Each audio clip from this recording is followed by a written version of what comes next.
Hello, I'm Janet Ayers, and in this session we're going to talk about interpersonal communication, one of those critically important skills that we need to have as we work in leadership in our communities on important issues. In just about any discussion that we have in our communities about what makes for an effective leader, communication skills is almost always going to make the short list of topics.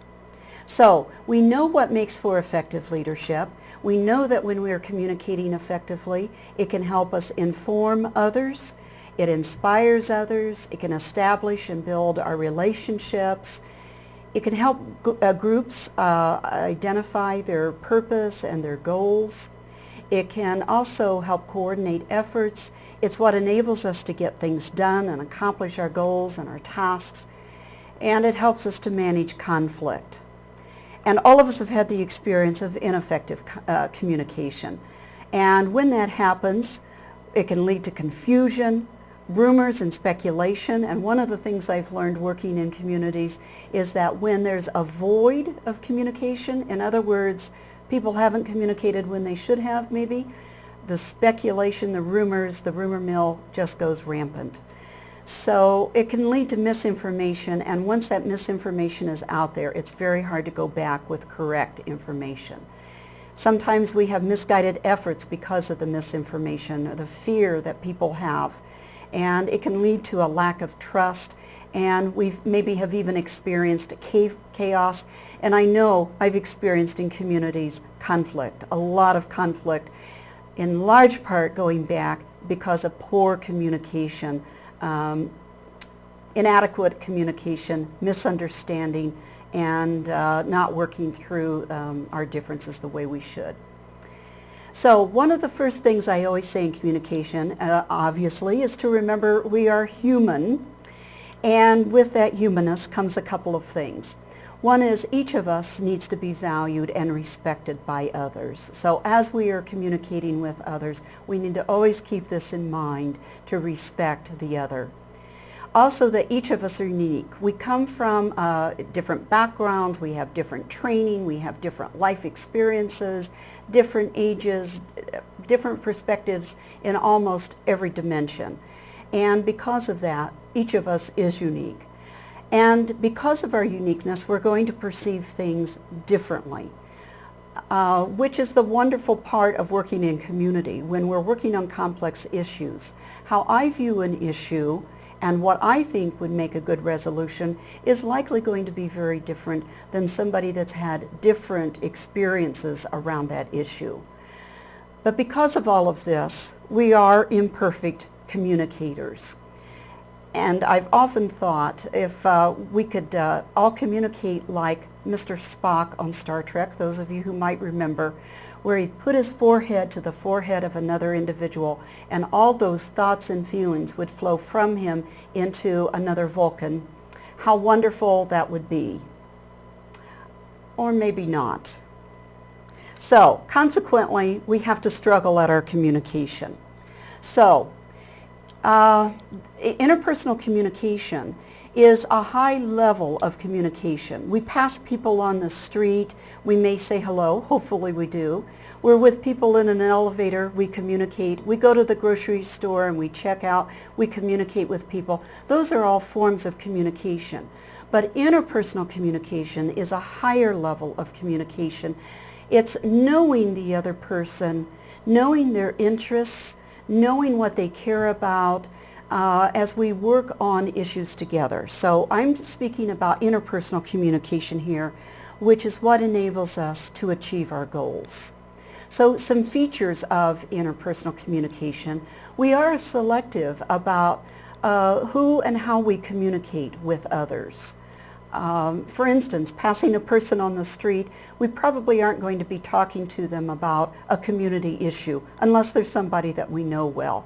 But as we're sitting down working on a committee or a task force, we do think about how we communicate in order to create meaning, to share information, and to inform each other, to gather the information that we need in order to work through the issue. So the context that we're communicating with each other is what creates meaning for us. And our communication with other people is unique for each individual. And I've noticed this working on committees. Again, this goes to our personality, how well we know each other, how much we trust each other. We communicate differently with each individual. And communication is ongoing. Part of interpersonal communication is that ongoing trying to work through an issue. Again, it's what separates it out as a higher level of communication than just passing a person on the street and saying hello. So to think about how very complex this whole process is, I tried to show this through a graphic. And I do have a gender issue here because I do think there's some differences between men and women, just as there are between people coming from different cultural perspectives. So I have a woman here who has a whole field of experience that's shown in the yellow. So this is where she grew up, this is her value sets, it's her training, her education, her family, what she knows. In the background you'll see little circles and diamonds and things. That's the background noise that's always present when we communicate with another person. The blue is speaking to another individual. In this case it's a male, and he too has a background that's unique to him. He has a lifestyle, has values, was born and raised in a community that may be similar to or different from. And these two individuals are trying to communicate with each other. So that's their common experience. So just keep in mind, from the get-go, we have a lot of differences as well as a lot of background noise that can create barriers in our communication. So they're trying to create some sphere of understanding. So I could make this very complex and make this an individual who maybe is a farmer and raises animals, and maybe the other person is a person very opposed to the animal agriculture and the raising of livestock today. And so that makes it an even more challenging issue as they try to understand one another and where they're coming from. So the woman is trying to convey a message to the man, and she's thinking about the words, or hopefully she's thinking about the words she uses, her tone of voice, and her body language. All of those are media through which we communicate. And how she chooses those words and how she expresses herself is going to be interpreted, and he's going to have a lot going on in his head. So look at this. How he hears that message, how he understands those words. And let me blow this up so that you can see this even a little better. How he interprets that message, and maybe they've had a history together. So he's going to be interpreting what she's saying, whether or not it's what she means, but he'll have his interpretation of it. And then he's going to determine in terms of what he's thinking, what he's feeling, and what he says or does. So that's a lot going on in anyone's head at one time. And he's going to give a response. And again, his words, his tone of voice, his body language. And again, for her, she's going to do the same thing, a lot in her head of what she's hearing, what she's interpreting, and her choice of how she responds. And there you go. So this could be a very positive exchange where their relationship is enhanced by understanding, and they create some common understanding. They're in that common ground. Or maybe not. And maybe one or the other gets very angry, says things that they later regret, walks away. Well, we all know the cycle of conflict, and we're going to be talking about that in another video. This is just to show how very complex communication is, and how much in our thoughts and our emotions and our behavior go on in these communications. So you add another dimension here of a complex community issue such as zoning or economic development or housing or any of the other issues that we're facing, and you can see how very difficult this process can be. So we all know those barriers to communication because we've experienced them. And some things to keep in mind, that as humans, we are very selective in our perceptions. And we can become very narrow in what we think is the right way to think. We also make assumptions about what others are saying. We fill in what we don't know based on history and what we know, but it may or may not be accurate. And we also make judgments about others and what they may be saying. And one of the things that I have noticed about myself and have to watch is giving attributions of other people's motives when in fact we often don't know other people's motives unless we communicate with them. And if we are in a conflict situation, it's very easy to go here in a negative way and attribute negative motives to other people when in fact it may have just, it may not be that at all. So it's very easy to go there. The other thing that we do as human beings is we tend to focus on our own needs rather than the needs of others. And we often speak without clarity. Again, we may be thinking and we have good intentions, but the words and the way in which it comes out, sometimes we're muddled. And the other thing that we'll talk about in conflict management is how we manage our emotions. And in fact, I'm going to do a video just on emotions because we go there oftentimes with a reactive response and not thinking clearly about what our response ought to be. So the thing to keep in mind, we are not born competent communicators. We have to learn how to communicate well. And we do this through awareness, through experience, reflecting on what works well and doesn't work well, and then our intentional motivation to improve our skills. So interpersonal communication competence is the ability to do this. And a couple of things that may be helpful as we think about enhancing our own interpersonal communication is to think about our communication and are we communicating effectively and are we communicating appropriately? And they're two different sets of competencies. So effective communication is what enables us to achieve the goals that we have for a specific interaction. So some of those goals might be to explain an idea, to give instructions, to comfort a friend, establish a relationship, educate about a new technology. I mean, there's a gazillion reasons why we communicate with another person. And these are just a few.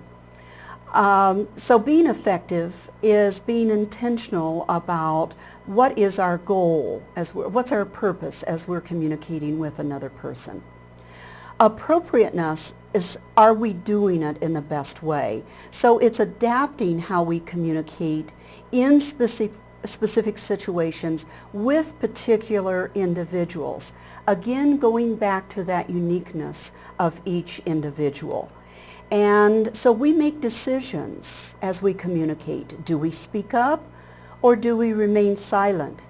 And I think of this frequently when I'm in public meetings in the community and people that are speaking up, sometimes I think they should have remained silent. And vice versa, people that have remained silent that I think have an important voice, they need to speak up. So we think about this in community and in the community context. Also thinking about the language we use.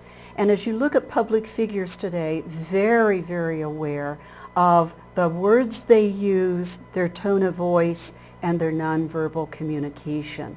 We have a very judging public out there right now. And also the ability to control our emotions. And I'll address this in another video. So some keys for effective interpersonal communication. Again, just as we think about how do we improve our skills in this area, is to think about developing a whole range of interpersonal skills and that we adapt our communication appropriate to the goals that we have with others very specifically and in specific situations. And also the importance as we communicate with others of engaging in the dual perspective. That ability to put ourselves in the shoes of another person.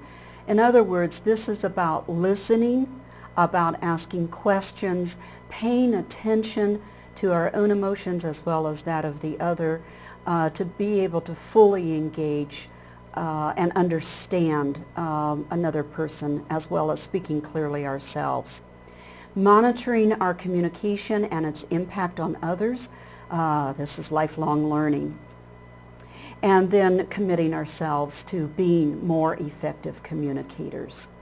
So some of these skills, very specific skills that we can learn, and we can do this in separate videos, is how we build a rapport with others, the ability to listen with empathy, to understand others, when to assert ourselves and the difference between assertiveness and aggressiveness, the ability to ask questions. Probably what I think is one of the most valuable communication skills is knowing how to ask questions that help inform rather than make people defensive. Paraphrasing to let to paraphrase back what you've heard people say to make sure you have the correct understanding and checking your own assumptions. Giving and receiving feedback, both positive and negative. Influencing, a major skill that we use in community leadership in terms of how do we influence others, persuade others, make an argument for, be an advocate for, very important skills. And how do we work through conflict together? And again, I keep coming back to managing those emotions. Communication skills, like any skill, are learned. And it starts with awareness of what skill we want to become more aware of, being attentive to the experiences that we have and what happened, what worked well, what didn't work well, reflecting on the impact that our communication has, and then it takes us back to learning another skill. Again, lifelong learning. So in summary, I'd like to wrap up by saying interpersonal communication skills are absolutely essential to not only meeting our own needs, but those goals that we're trying to achieve in our community organizations. It is a very complex process and it is very dynamic. And interpersonal communication is something that occurs over time as we build relationships with others. We are unique as human beings, and we need to remember this as we engage with others. And as we try to listen to others who have very different points of view, to fully understand where they're coming from and knowing when to speak up and when to remain silent. These are skills that can be learned. So some resources that I used in putting this together. Excuse me, I'll go back to that for just a minute more. Again, a lot of textbooks and resources that are out there online to help us with these specific communication skills. Thank you very much, and feel free to reach me at this email address.